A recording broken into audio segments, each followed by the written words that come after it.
Adam Silver responds live to Pablo Torre's Clippers reporting. The NBA is no stranger to controversy, but few situations have gained as much traction as Pablo Torre's recent reporting on the Los Angeles Clippers and their questionable financial dealings. The revelations, which included claims of hidden transactions and potential violations of league policies, forced NBA Commissioner Adam Silver to address the matter publicly. What made this moment particularly striking was the timing. Silver was pressed live on air, reacting in real time to a story that threatened to undermine the credibility of both the Clippers organization and the NBA itself. Silver, usually known for his calm and carefully measured responses, faced a challenge unlike many he has encountered during his tenure as commissioner. Torre's reporting wasn't just speculation, it came with documents, figures, and testimony that painted a troubling picture. As the live interview unfolded, Silver had to balance defending the league's reputation with acknowledging that the allegations were serious enough to warrant further scrutiny. His words carried weight, and the basketball world was watching closely to see if the commissioner would sidestep the issue or confront it head-on. From the outset, Silver acknowledged the sensitivity of the matter. He made it clear that he was aware of Torre's reporting and that the league office was already in the process of reviewing the claims. While he avoided casting judgment on the Clippers before a formal investigation could be completed, Silver emphasized that transparency and accountability remain central to the NBA's operations.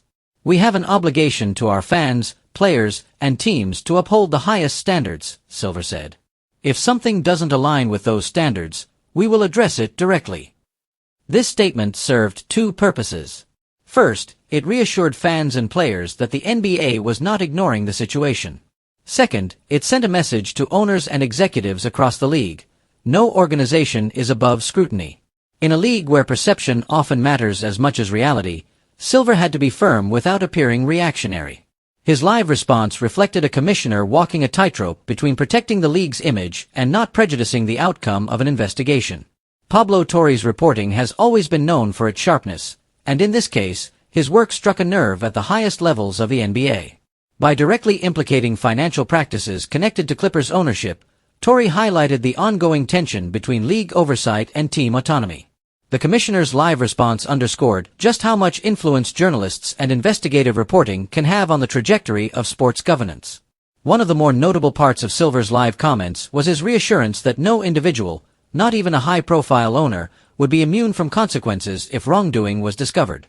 The reference was subtle but deliberate, especially given the NBA's history with controversial ownership scandals. Fans could not help but think back to the Donald Sterling saga, when Silver acted decisively in banning the former Clippers owner for life.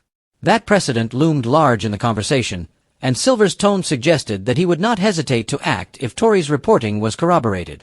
At the same time, Silver was careful not to overcommit. He stressed that the league's process would involve careful fact-finding and due diligence before any formal decision was reached. This was a reminder that, despite the immediacy of the media cycle, investigations of this magnitude cannot be resolved overnight. Still, the fact that Silver addressed the issue live, without scripted talking points, demonstrated that the league takes Torre's work seriously. The live exchange quickly spread across social media, with fans, analysts, and players weighing in. Some applauded Silver for tackling the issue directly, while others criticized him for not providing concrete answers. The reality, however, is that the commissioner likely had little choice but to strike a middle ground. Too much transparency too early could compromise the investigation, while too little acknowledgement could look like a cover-up. Ultimately, Silver's live response may prove to be just the first step in what could become one of the defining off-court stories of the NBA season. The commissioner has built his reputation on guiding the league through complex challenges, from the COVID-19 pandemic to social justice movements. Now, with Pablo Torre's reporting sparking new concerns about ownership accountability, Silver finds himself once again at the center of the storm. How he and the NBA navigate this moment could have lasting implications not only for the Clippers but for the league as a whole.